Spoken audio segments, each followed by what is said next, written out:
आप जुड़े हैं एके कोचिंग सेंटर पंडितपुर से। मैं अखिलेश्वर कुमार आज आप लोगों को मैट्रिक क्लास का यानी 10th क्लास का फर्स्ट चैप्टर केमिस्ट्री का रासायनिक अभिक्रिया एवं समीकरण आज हम लोग जानेंगे, समझेंगे और इसकी क्या क्या प्रतिक्रियाएं होती है। रासायनिक समीकरण क्या है, रासायनिक समीकरण कितने प्रकार के होते हैं, इसके अंदर क्या क्या होता है, आज हम लोग जानेंगे। चलिए शुरू करते हैं वीडियो।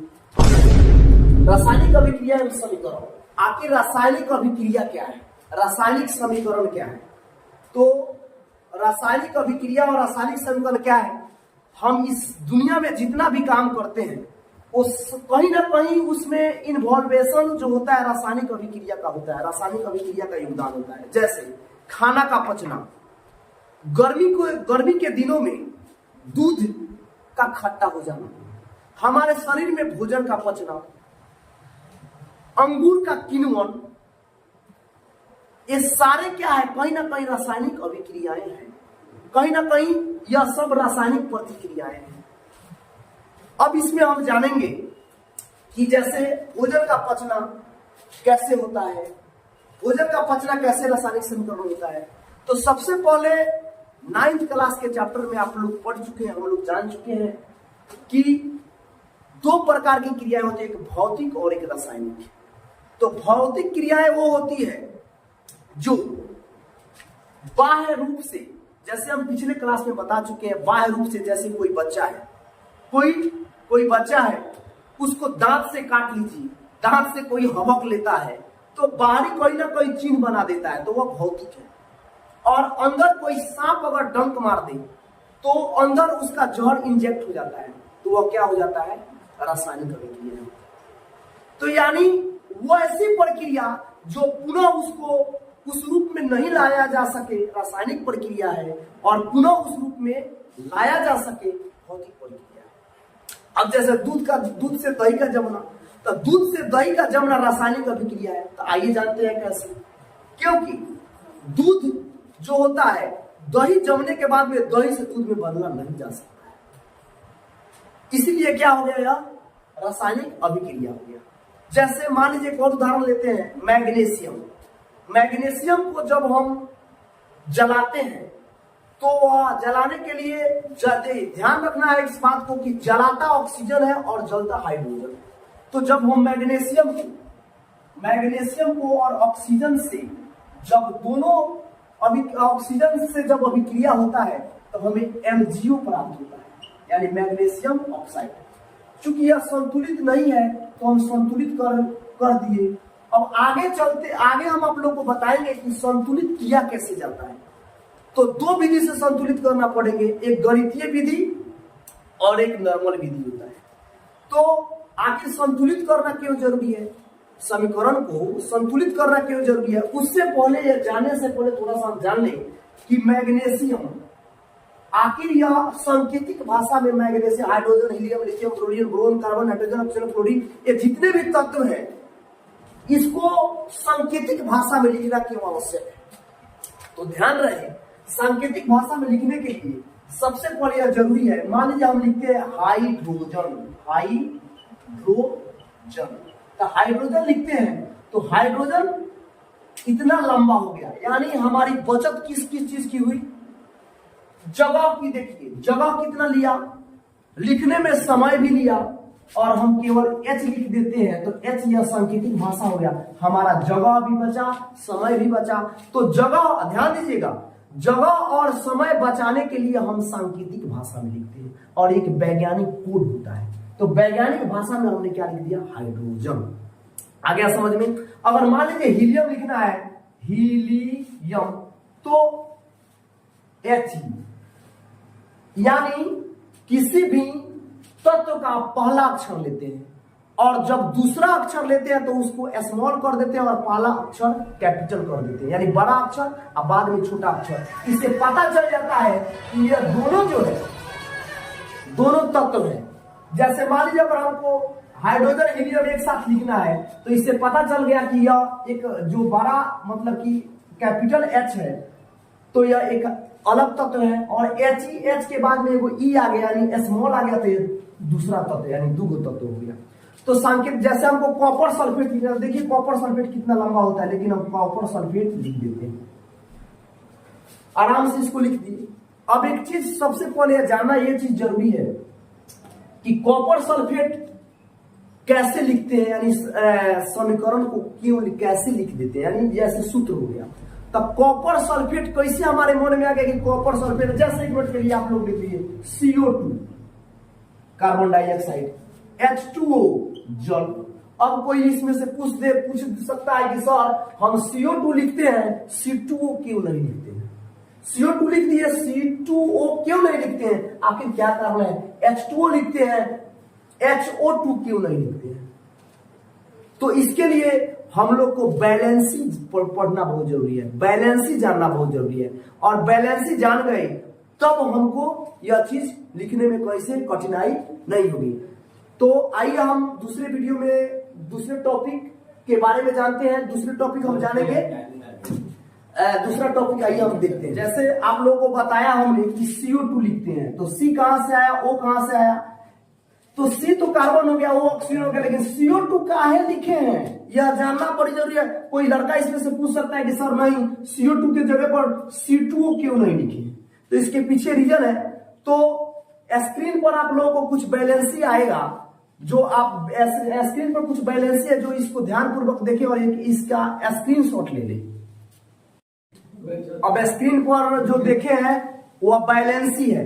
एक तरफ क्या था, एक तरफ तत्व था जैसे हाइड्रोजन, उसका एक तरफ संकेत था और इसका बैलेंसी था। तो इस प्रकार से आप लोग को स्क्रीन पर जो आया है उसको आप लोग क्या करेंगे, स्क्रीनशॉट ले लेंगे, उसको याद करना बहुत जरूरी है। बस इतना ही पूरे केमिस्ट्री में उतना ही याद करना है, इसके आगे आप लोगों को कुछ याद करने की जरूरत नहीं है। तो जैसे हाइड्रोजन का H हो गया, इसका बैलेंसी जो हो गया वो 1 हो गया। तो आप लोगों को जैसे कोई सूत्र लिखना है, जैसे कोई मान लीजिए कोई नाम दे दिया, जैसे में हम आप लोग को देते हैं मैग्नस क्लोराइड,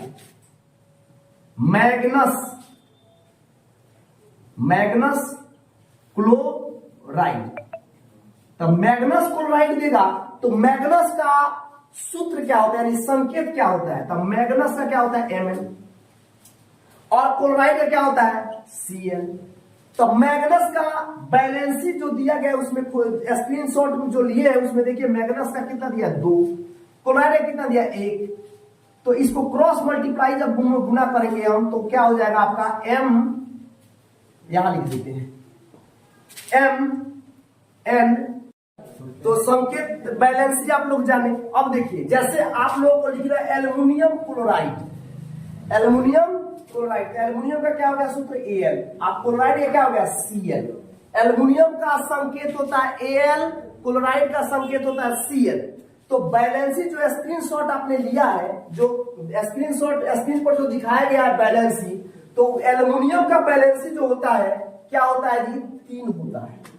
अभी कैसे आता है, आप कोई पूछ सकता है कि सर ये एल्युमिनियम का बैलेंसी आया कैसे?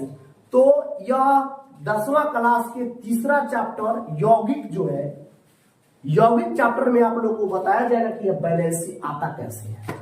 क्योंकि अगर आज बता देंगे, अभी बता देंगे फर्स्ट चैप्टर में, तो फिर थर्ड चैप्टर में जो यौगिक चैप्टर है, कार्बन के यौगिक है, उसमें क्या होगी, फिर यही चीज यही काम करना होगा।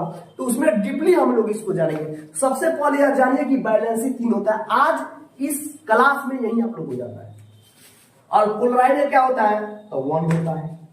अब इसको फिर क्रॉस मल्टीप्लाई हम गुना कर देंगे, Al में 1 से गुना करेंगे तो Al हो जाएगा, और Cl में 3 से गुना करेंगे तो Cl3। समझ में आ गया? तो बैलेंसी कितनी आवश्यक है आप लोग जान सकते हैं। अब जैसे देखिए पोटेशियम कार्बोनेट है, तो पोटेशियम का क्या होता है K होता है, कार्बोनेट का क्या होता है CO3। अब पोटेशियम की संयोजकता कितनी होगी 1 होगी, कार्बोनेट के कितने होगी 3 होगी, 3 होगी। अब क्रॉस मल्टीप्लाई गुना कर देंगे, नहीं 2 होगा। पोटेशियम कार्बोनेट का कार्बोनेट का 2 होगा, पोटेशियम का 1 होगा, यानी पोटेशियम के का कितना होगा बैलेंसी 1 और CO3 का कितना होगा 2 होगा। अब क्रॉस मल्टीप्लाई गुना करेंगे तो K में जब 2 से गुना करेंगे तो K2, और CO3 में 1 से गुना करेंगे तो CO3, यानी K2 CO। कोई पूछेगा पोटेशियम कार्बोनेट तो K2CO3, एल्युमिनियम क्लोराइड तो AlCl3। तो कैसे आता है समझ में आ गया आप लोगों को? एक दो और आप लोगों को बता देते हैं ताकि आप लोगों को दिक्कत ना हो। तो आइए हम जानते हैं, एक दो उदाहरण लेते हैं हम। Magnesium oxide, magnesium oxide. तो मैग्नीशियम क्या होता है? बैलेंस 2 होता है। ऑक्सीजन क्या होता है? 2 होता है। तब मैग्नीशियम का 2 होता है ऑक्सीजन, तब इसमें क्या करेंगे? तब 2 से 2 कट जाएगा, एक एक बचेगा। Mg में 1 से गुना करेंगे Mg, और O में 1 से गुना करेंगे O, यानी Mg। कोई दिक्कत इसमें?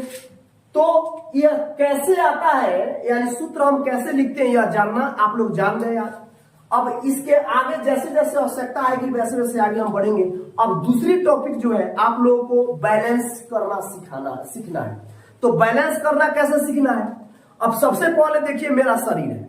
बैलेंस का मतलब क्या होता है? संतुलन। बैलेंस का मतलब क्या होता है? संतुलन। अब संतुलन का मतलब क्या होता है जी? तो संतुलन का मतलब होता है संतुलन का मतलब होता है, जैसे मान लीजिए हम खाना खाए हैं, चाहे मेरा शरीर बना है, प्रकृति ने मेरे शरीर बना है, तो शरीर 5 तत्वों से मिलकर बना होता है। कौन कौन? अग्नि, वायु, आकाश, जल और पृथ्वी।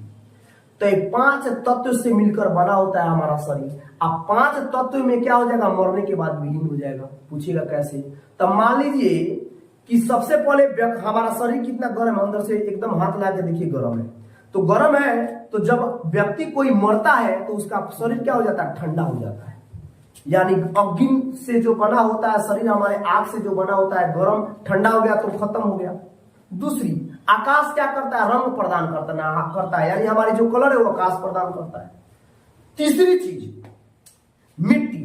अगर शरीर जल जाए हमारा, तो जलने के बाद में राख क्या हो जाता है? मिट्टी हो जाता है। तब कहिएगा सर, अगर कोई किसी धर्म में मतलब दफना दिया जाता है तो उनका क्या? तो भी गलने के बाद में, सड़ने के बाद में उनका शरीर जो है क्या हो जाता है? मिट्टी में ही बन जाता है। और चौथी चीज जो है जल। हमारे शरीर में 70, आप लोग जान लीजिए कि 70% जल है। क्या क्या हो गया जी? अग्नि हो गया, पृथ्वी हो गया, जल हो गया, पृथ्वी हो गया, जल हो गया, और आकाश हो गया, वायु हो गया। तो देखिए, मरने के बाद में हम जो सांस लेते हैं, यह क्या हो जाता है? खत्म हो जाता है, यानी सांस बंद हो जाता है, यानी वायु में मिल गया। तो इसलिए 5 तत्व से मिलकर हमारा शरीर बना है। 5 तत्व में फिर क्या हो जाएगा? जाके विलीन हो जाएगा। 5 तत्व से बना है और 5 तत्व में जाके विलीन हो जाएगा। इसीलिए 9th क्लास में आप लोग पढ़ चुके हैं द्रव्यमान संरक्षण सिद्धांत। द्रव्यमान संरक्षण सिद्धांत के अनुसार तत्वों को ना तो सृजन किया जा सकता है, सृजन माने उत्पन्न, और न ही उसका विनाश किया जा सकता है। आप लोग कहिएगा कि हाइड्रोजन हम पैदा कर दिए। जी नहीं, प्रकृति में उपलब्ध है। प्रकृति में हाइड्रोजन क्या है? उपलब्ध है। तो प्रकृति में अगर हाइड्रोजन उपलब्ध है तो तत्वों का ना तो आप सृजन यानी उत्पन्न कर सकते हैं और ना ही उसको खत्म कर सकते हैं। आप कहिएगा कि जब उत्पन्न नहीं करेंगे तो इसको विनाश कर देंगे। आपसे विनाश भी नहीं होने वाला है। अब सोच लिए, शरीर के ना आप उत्पन्न कर सकते हैं ना विनाश कर सकते हैं। या जिस प्रकार जिस तत्व से मिलकर बना है उसी तत्व में फिर जाके विलीन हो गया। इसीलिए द्रव्यमान संरक्षण सिद्धांत कहता है तत्वों को ना तो सृजन किया जा सकता है, न ही उसका विनाश किया जा सकता है। इसीलिए समीकरण को संतुलित करना आवश्यक होता है। अब कोई पूछेगा, सर ये बताइए कि समीकरण को संतुलित क्यों करते हैं, यानी बैलेंस क्यों करते हैं, इक्वेशन को बैलेंस क्यों करते हैं? तो समीकरण को संतुलित इसलिए किया जाता है कि द्रव्यमान संरक्षण सिद्धांत के अनुसार तत्वों का ना तो सृजन किया जा सकता है और न ही उसका विनाश किया जा सकता है। इसलिए हम क्या करते हैं? समीकरण को संतुलित करते हैं। आ गया समझ में? अब आगे आते हैं कि संतुलित कैसे किया जा सकता है। चलिए अगला टॉपिक हम पढ़ते हैं, समीकरण को संतुलित कैसे किया जा सकता है। आइए हम समझते हैं। आप लोग को अभी बताया गया है कि रासायनिक समीकरण माने रासायनिक समीकरण चाहे रासायनिक अभिक्रिया क्या है, भौतिक अभिक्रिया क्या है, यानी भौतिक परिवर्तन क्या है, रासायनिक परिवर्तन क्या है। तब भौतिक परिवर्तन रासायनिक परिवर्तन के बारे में समझाए हैं, आप लोग समझे हैं। अब बात आती है कि समीकरण क्या है। तो समीकरण जो होता है, जैसे मान लीजिए A प्लस B बराबर C प्लस D प्राप्त होता है, यानी A प्लस B मिलकर C प्लस D बनाते हैं। यानी जैसे मान लीजिए दाल हटा दीजिए, एक भात बनाने के लिए यानी चावल को बॉयल राइस बनाने के लिए हम क्या क्या करते हैं। तो सबसे पहले उसमें ऊर्जा देते हैं, सबसे पहले ऊर्जा तो नहीं देते हैं, उसमें चावल में पानी में हम चावल डालते हैं और डाले पर ऊर्जा देते हैं, तब जाके बॉयल राइस बनता है। तो एक प्रकार का परिवर्तन हुआ कि नहीं। तो वह उस परिवर्तन को लिखना। जैसे एक और चीज आता है कि मान लीजिए जैसे अभी आप लोगों को समीकरण बताया कि मैग्नीशियम को जब ऑक्सीजन के साथ अभिक्रिया करता है तो MgO बनता है।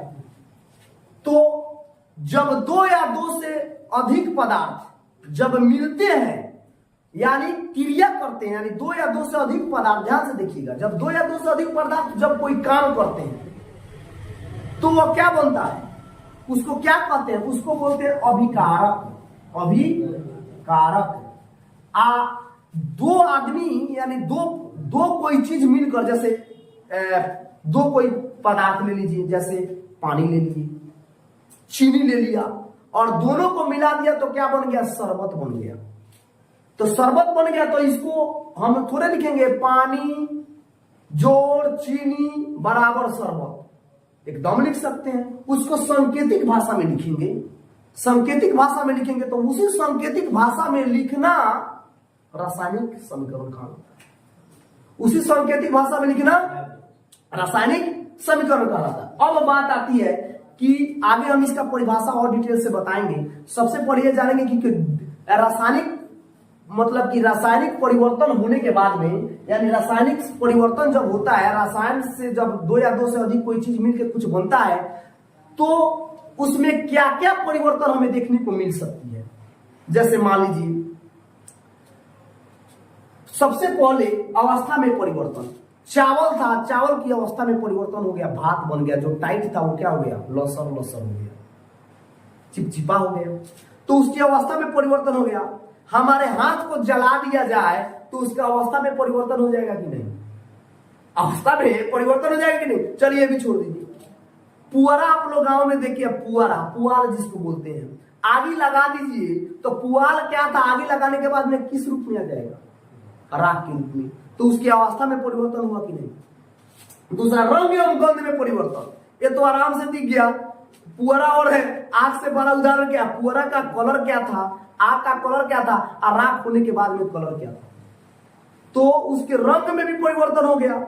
जैसे दाली है, पानी मिला देने के बाद में उसका रंग में क्या परिवर्तन हो जाता है, आप लोग देख सकते हैं।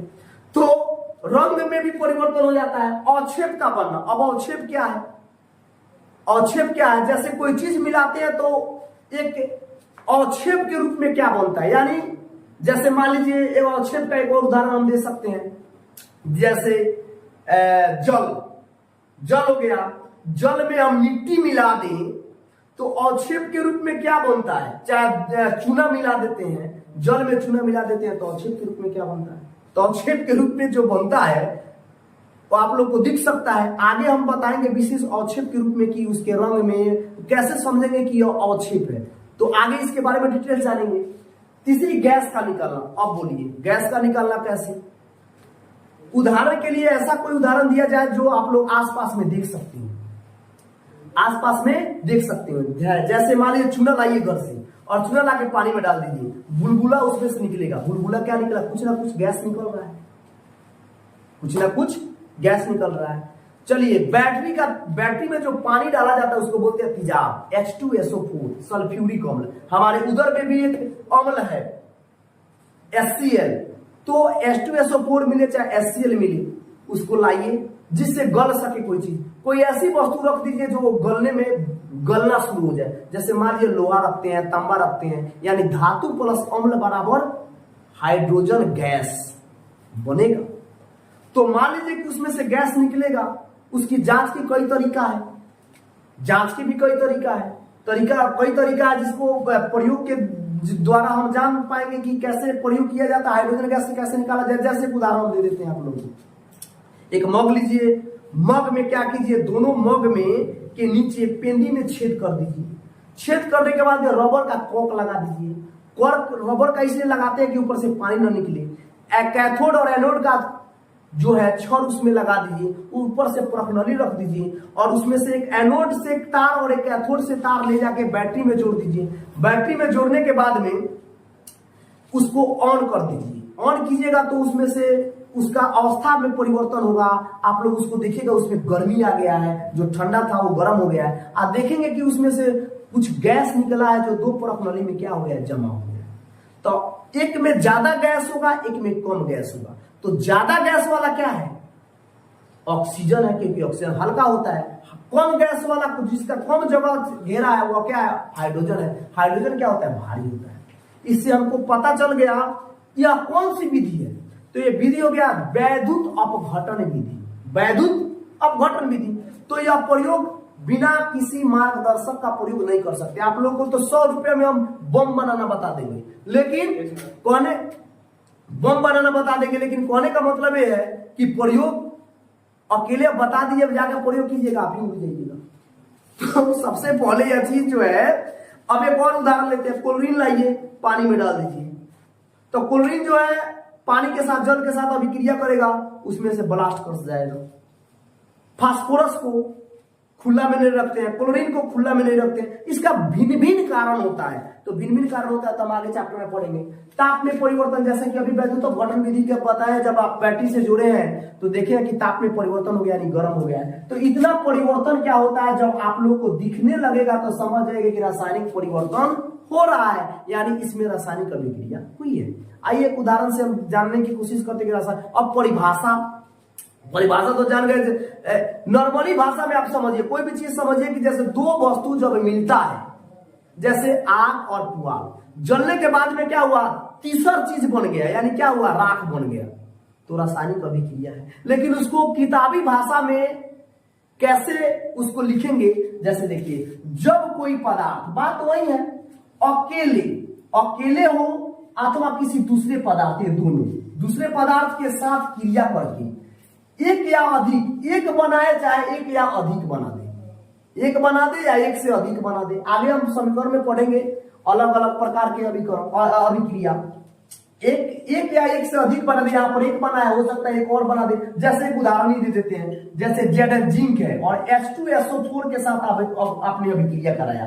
तो जिंक है और H2SO4 के साथ अभिक्रिया कराइएगा तो H2 गैस बाहर निकल जाएगा, यानी गैस है, प्लस बच क्या जाएगा, यह अभिक्रिया दोनों एक दूसरे से क्या करेंगे, ZnSO4, यानी यहां पर एक बना था, यहां पर दो अभिक्रिया बन गया। तो वही कह रहा है, एक या एक से अधिक भिन्न गुणधर्म, इसका गुणधर्म अलग है, इसका गुणधर्म अलग है, इन दोनों का गुणधर्म अलग है। तो भिन्न गुणधर्म यानी गुण अलग अलग हो गया वाले नए पदार्थ का निर्माण करते हैं, तो अब उसे क्या कहते हैं, रासायनिक समीकरण कहते हैं। तो रासायनिक समीकरण समझ में आ गया। अब हम आगे टॉपिक में जानेंगे कि इसको बैलेंस कैसे करते हैं। यानी जैसे देखिए, Zn एगो है, H2 दूगो है, SO4 है, एक है, SO4 एक है। यानी कहने का मतलब यह है कि अभी बताए हैं कि 9th क्लास में भी पढ़ चुके हैं, और इसमें भी आप लोग को अभी बताए हैं, जैसे 10 मिनट पहले बताए हैं कि जब ये क्या होता है, जब द्रव्यमान सर्जन सिद्धांत बताता है कि तत्वों को ना तो सृजन किया जा सकता है, नहीं उसका विनाश किया जा सकता है। तो फिर तो बैलेंस करना जरूरी है। बैलेंस नहीं कीजिएगा तो आपका इक्वेशन गलत हो जाएगा, क्योंकि जितना तत्व इधर होना चाहिए परमाणु की संख्या, उतना तत्वों की परमाणु की संख्या इतना होना चाहिए। जितना अणु की संख्या इतने यहां होना चाहिए, उतना अणु की संख्या। तो अणु और परमाणु क्या है, तो 9th क्लास के चैप्टर में आप लोग पढ़ चुके हैं, अणु किसे कहते हैं, परमाणु किसे कहते हैं। आइए थोड़ा सा बता देते हैं। यह क्या हो गया, अणु हो गया, और नीचे वाला क्या हो गया, परमाणु हो गया।